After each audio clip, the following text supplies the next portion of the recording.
Thank you, Mr. Chair, for holding this hearing to put the spotlight on how corporate greed is in critical sectors, especially leading to higher prices for consumers and harming workers and families.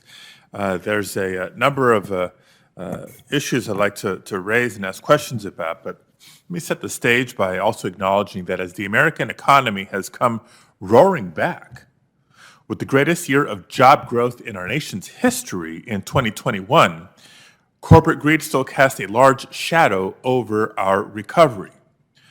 Now, Mr. Chairman, as you know, Angela and I are raising three boys, three growing boys, and so I can assure you I've seen firsthand the increase, how price increases are affecting families, families across the country, whether that's at the gas pump, at the grocery store, when it comes to paying for childcare, at the pharmacy, and elsewhere.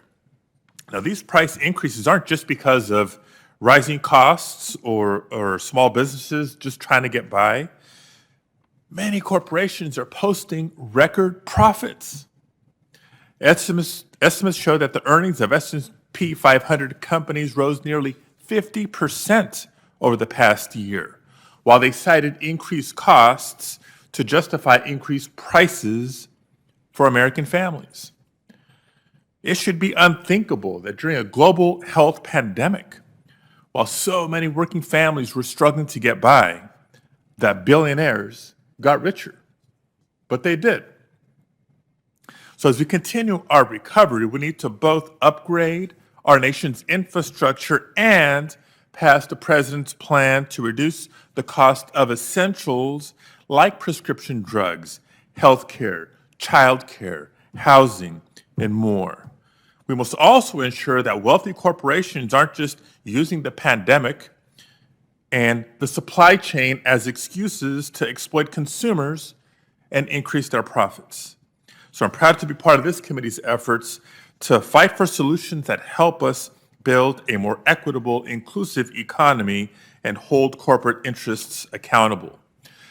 Now, the first issue I want to ask about deals with the agricultural industry and the dynamics of consolidation. Now, not only have mergers and acquisitions changed the landscape of the agricultural industry, but financial investments, including from equity-related funds in the sector, has grown significantly in recent years.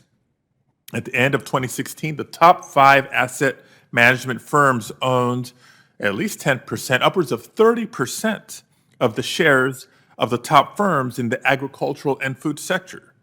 Now, given this common ownership across the industry, these firms have little incentive to bolster competition and innovation between individual firms.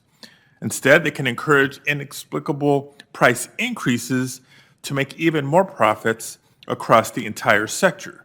And the end result is higher prices at the grocery store for American families. So, Mr. Kwok, why is addressing the common ownership of companies important to keeping down the cost of food for American families? Thank you for the question, Senator.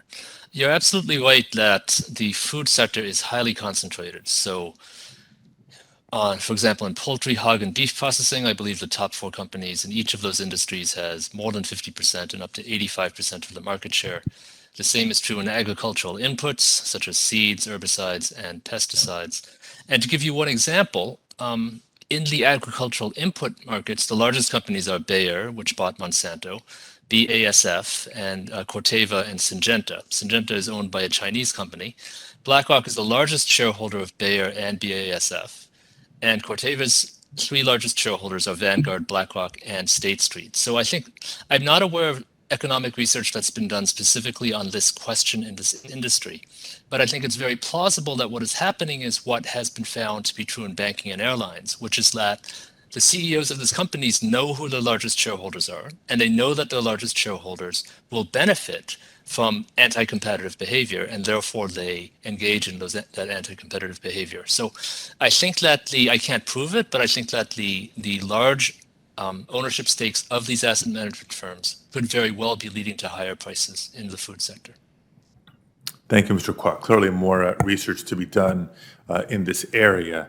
Now, Mr. Chair, let me shift for a minute from talking about putting food on the table to those who give us food for thought. Preserving local journalism is important to keeping Americans informed about what is going on in their communities, encouraging civic engagement, and countering today's rampant disinformation campaigns, as well as the dangerous spread of misinformation. Unfortunately, in regions across the country, private equity firms have bought newspapers with no intention of ensuring long-term stability. Instead, we see instance after instance of these firms gutting newsrooms to maximize short-term profits.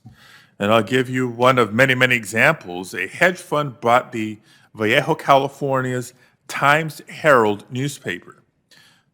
As soon as that happened, the number of newsroom staff was slashed. The remaining staff's ability to cover and investigate local stories obviously dwindled, and its final reporter was fired after criticizing the extreme cost-cutting measures. Now, these types of acquisitions have contributed to the decline in newspaper newsroom employment by 57% since 2008, leaving more than 3 million Americans without access to a local paper. So the question is for Dr. Prince. Dr. Prince, how can we ensure that corporations are held accountable for gutting essential American institutions like our newspapers? Thank you, Senator. That's an excellent question. All of the points that you've made in your statement related to this question are very important to answering it. First of all, we need to make sure, and this is largely a private equity driven execution of journalism in terms of the takeover patterns. And as you mentioned, the short-term gain interest versus the longer-term information outflow or democratic journalism interest. That's not the point of what private equity institutions do. They want short-term turnaround. And so in the field of journalism, or really even agriculture, the idea is we need to restrict the ability of these sort of hits on a concentration above, say, a certain percentage in those industries, whether it's related to journalism, whether it's related to agriculture, however it winds down on the different industry levels, because otherwise we basically open the field to the sense of capital only striving to really destroy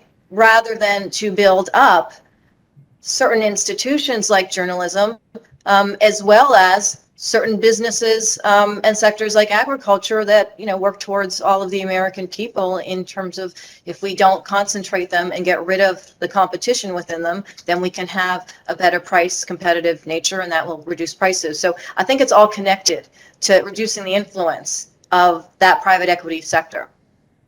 Thank you very much. Thank you, Mr. Chair. Well, Senator Padilla, thank you for your excellent questions. And let me thank each of our witnesses for appearing before the committee today.